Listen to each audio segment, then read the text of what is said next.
Welcome to the Maasto Fitness Podcast. Today in episode 19, we are going to talk all about sleep and essentially how we cannot just burn the candle at both ends and expect high and good results. So this is a quick hit podcast where we keep them short and to the point, focusing on the things you can do off the bike to race faster and safer. At Maasto Fitness, we work with racers remotely in the real world. Many of them don't have a lot of time to train off the bike or ride between races. So we provide the training off the bike. So whether the days on the bike are riding or racing, they're faster and safer. And like I said, we're talking all about sleep today. I know it's not maybe the most exciting, but it is one thing you can do to help tie your whole program together and to keep you feeling better, performing better, and safer when you're on the bike. It's really a big part of athletic performance. Getting enough sleep can greatly impact how you race. Now, from the professional standpoint, before I even get into what we can do, a lot of endurance athletes, like cyclists, runners, people who kind of do like the extreme distances, they are without exaggeration sleeping a total of around 12 hours a day, oftentimes sleeping 8, 9, 10 hours a night, easily, probably closer to 10, and then taking a 1 to 2 hour nap during the day.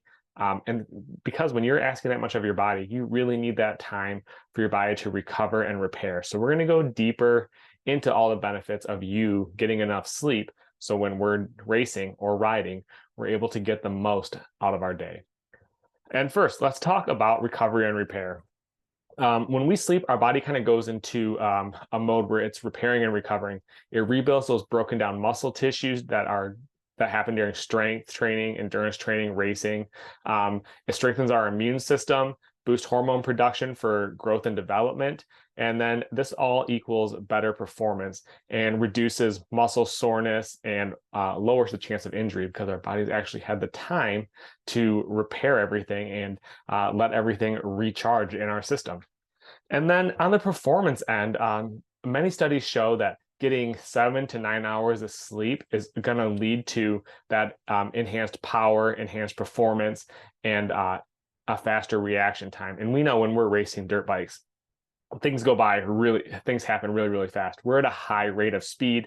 There's a lot of things going on. We need to react to the ground or to the environment around us with our body while working with a machine. So a very unique situation. So the better our reaction time, absolutely, the better for race day. So think about that as well. It's not just feeling rested, it's our body able to do so much more, to be able to react more. And the last thing any of us want is to get injured and limit our time riding or doing whatever it is we love to do besides riding. So making sure that you get that sleep help increase that reaction time, or should I say decrease the reaction time, and keep us safer and faster on race day. So think about that for sleep as well.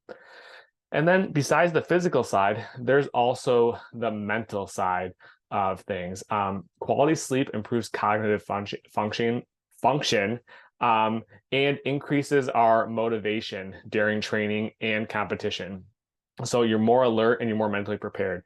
So think about that as well, making sure to get, that 7 to 9 hours. And I think my recommendation is if you're under 18 or so, you want to be getting at least 8 hours of sleep. If you're over 18, late 20s, you can probably get away with closer to 7 hours of sleep. And all that's going to help keep you sharper and more focused. I know for me personally, sleep's always been a big one for me. I need really 8 hours a night. If I can do a little more, that's even better. And I can tell you time and time again, and if you ever meet me at the races or see me, you can just ask my wife. When I get under 8 hours of sleep consistently, I become a pretty slow, not a lot to say, some might say moody person. So I've always been a person that needs a bit of sleep. I ask a lot from my body during the waking hours, and I need that sleep for me to be able to perform day in and day out and do all the things I need to do, from business to family to training. So sleep's a big one for me. And then next, a big benefit of sleep is emotional regulation. So basically, we're deprived on sleep, we're going to be more irritable, we're going to greater chance of anxiety, and we're not going to be as good at managing our stress. So adequate sleep is just going to help our well-being, whether on the bike or off the bike. And I think we all know there's times where we do a task maybe and we're quite worn down or tired. It's really, really frustrating.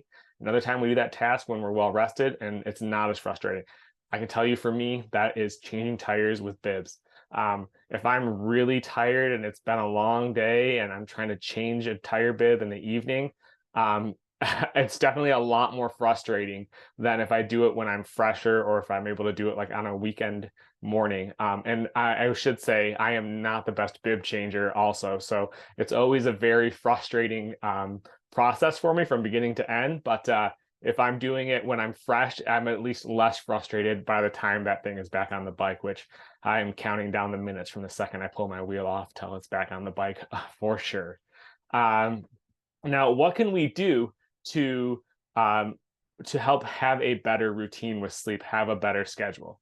And before we get into this, I'll say, right, we all live probably really busy lives with a lot going on. I think for me, that's kind of the racing mentality. Usually a pretty ambitious person who's always trying to accomplish a lot, trying to get a lot done and racing. And so with that, you've got a million things going on and you're trying to prep your bike and you're trying to get everything done and all your other responsibilities, because just about all of us are in the same boat where we are racing and we have careers, family, school, whatever it may be. So we're not professional athletes. There's not a lot of downtime. We've got to use every second we have and be as efficient with it as we can.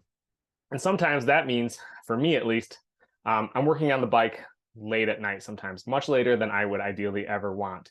And when we get trapped into that, if we're doing that too much and we're staying up late working on our bike and then trying to get up early or keep this routine, it's really hard on your body to recharge. Like I'll tell you, for me personally, if I'm working on my bike late at night, we're talking like 10, 11 o'clock for me. That would probably actually be stretching it a little bit. I already know I have to get up at 5:30 to get my training in. If I don't get it done at 5:30, it's not going to happen. And if I'm working on my bike 6 hours before I need to get up, I already know that this morning's performance is going to be hindered. I'm going to have to cut back a little bit on the intensity, more than likely the intensity, not so much the duration, to get it done. Because I know for me, when I get low on sleep, I don't perform. And maybe I can do that 1 or 2 days in a row, but by day 3, I'm toasted. So I've got to be really careful on those late nights where I'm up fighting a bib tire for when I get up in the morning early and I need to train. So keep that in mind. But let's talk about some things we can do to help regulate and have a good schedule. So first, having that good sleep schedule, consistently going to bed and getting up at the same time. This includes on the weekends, which I know is kind of a tough thing for us to sometimes hear or want to do, but keeping that regular wake sleep schedule going to help get your body in a routine, have things feel more natural. Next, have a good routine for when you go to bed. So limit screen time, maybe read, try to keep things quiet, and don't do anything that's like watch anything like stressful or strenuous, which I know can be hard. But I know, like for me, for example, I try to read a little bit every night before I go to bed, not watch a show or watch TV. Because one, I know I'll get sucked in and I'll just want to do episode after episode. And then two, really stimulating, a bright screen, different colors, things changing all the time. Not the best for helping, kind of take our body down to get ready to sleep. So think about having something that's kind of calming and not too intense before you go to bed, and trying to keep that routine a consistent time. Next, your environment. Ideally, we want a dark, cool, quiet environment. Studies have shown that's the best way to do it for our body. So you can think about that.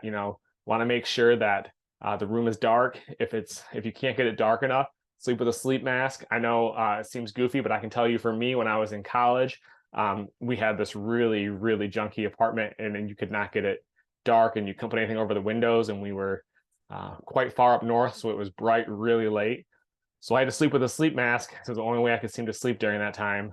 So do something like that with a sleep mask. If you're in a bed and your partner makes a ton of noises while they sleep, you can wear earplugs or something to help make things quieter. And then make sure, of course, that you have a comfortable mattress as well, something that's really comfortable, so you're able to get a good, solid night's rest. Then in the evening, also limit caffeine or alcohol. Avoid those close to bedtimes, as they can interfere with sleep.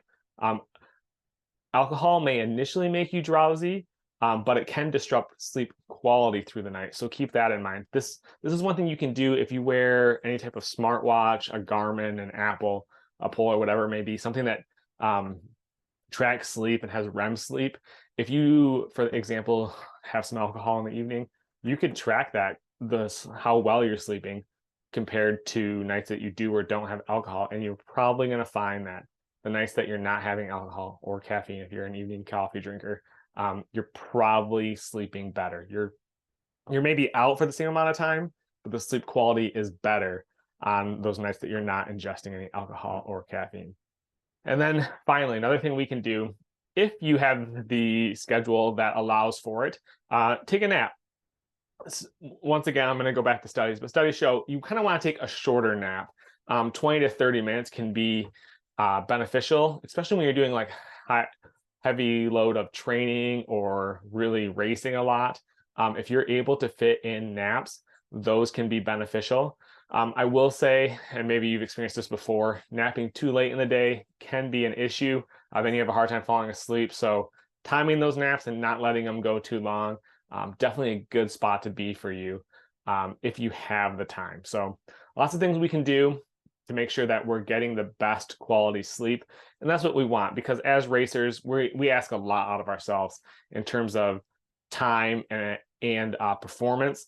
And sleep is one that's kind of like, it's like a free thing. You don't have to invest any money in it or go anywhere to do it. You can do it right in your home. You just got to set things up to give yourself the best sleep environment and to make sure that you're getting enough hours of sleep as well.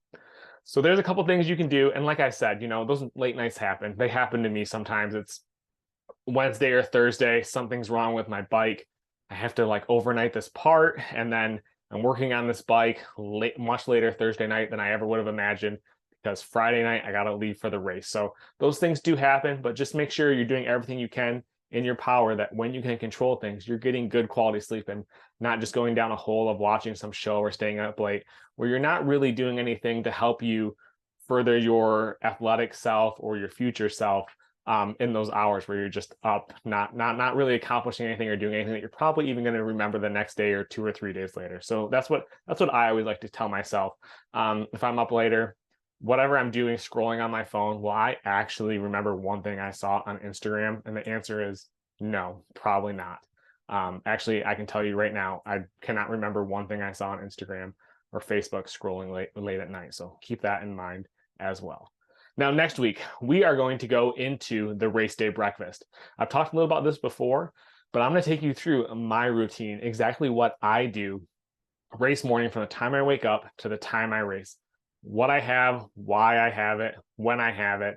And then I'll go a little bit deeper and talk about different things you can do to make your perfect race day breakfast, because we're all different. We all like different things. We all, our body all prefers a little bit different things kind of in the general scope of carbs, fats, and proteins. And so I'll talk about what you can do as well to get your absolute best breakfast. Now, at Maasto Fitness, we build strength training, endurance training, and mobility training for racers off the bike remotely. And plus, we've got tons of hydration and nutrition guides. So if it's something you want to give a try, send me a message on Instagram and I'll hook you up with a free week of our single jump training program. See you guys next week.